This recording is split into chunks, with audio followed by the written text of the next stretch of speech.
Today is all about the Mississippi River, barges, tugboats, and lock and dams. This one here is lock and dam number 14, and this one is number 15, the largest roller dam in the world. So come along for the ride as we start at lock and dam 14. This railroad right here is pretty busy. You don't know this about me, but I love trains. So I've stopped here many times to take pictures as they roll on by.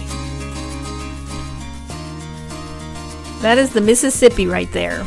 This video I took earlier this spring, and the river was flooding just a little bit. But let's skip right into summer.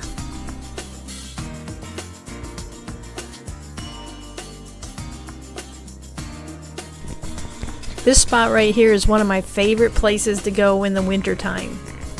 The locks and dams keep the water open when the rest of the river is frozen, so the eagles come here, and eagles are one of my favorite birds to photograph.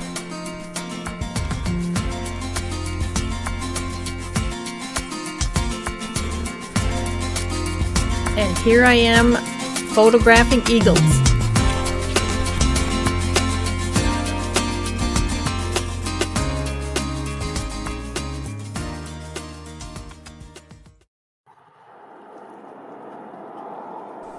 Now this is a close-up of lock and dam 14, and you can see those little handles hanging right there under the lock or under the dam. Those are in case you get too close with your boat. You're supposed to grab onto those so you don't go through.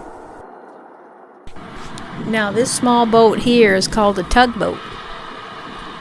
They are sometimes needed to coax towboats and barges into and out of the locks. But they are actually now called helper boats instead of tugboats. And this just happens to be a giant crane parked here. And once the helper boats are done, they come back and park and they wait for the next towboat to go through. And right there is the towboat. But they don't actually tow, they push barges.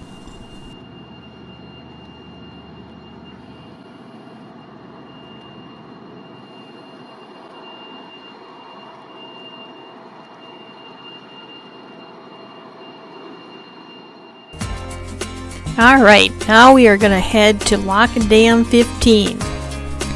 But instead of driving, we're going to take our bicycle.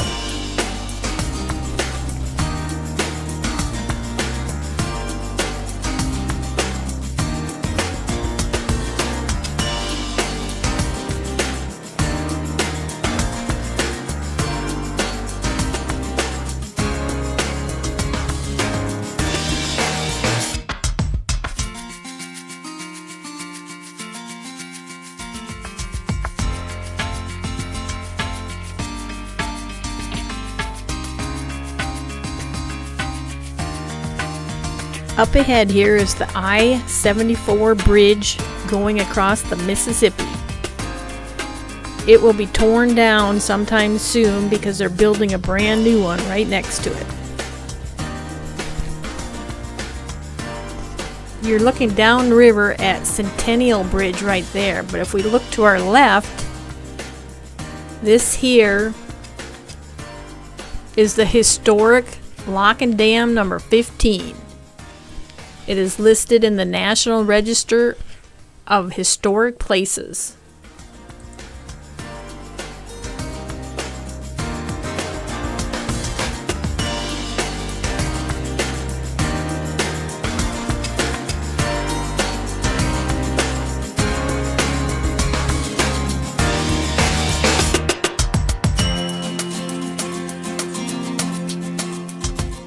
The Mississippi River has a series of lock and dams all up and down the river.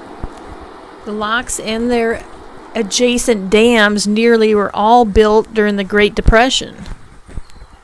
They keep the river at a sufficient depth to maintain a 9-foot channel for the barges.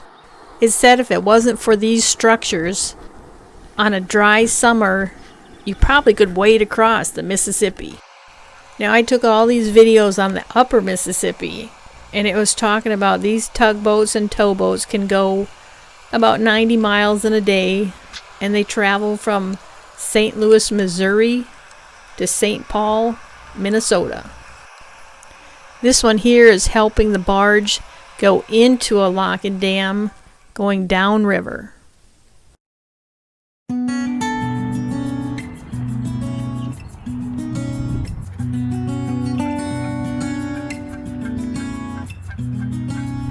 Well, I want to thank you for watching today. I'm going to share some of my favorite channels that I like to watch on YouTube.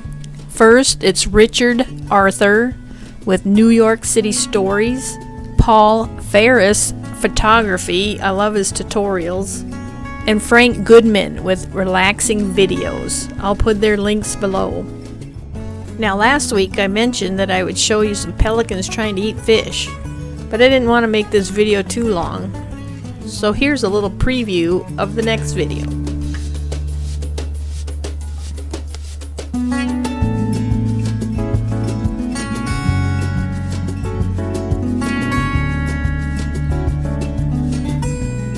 Now, as always, I hope to see you next time on Adventures Outdoors.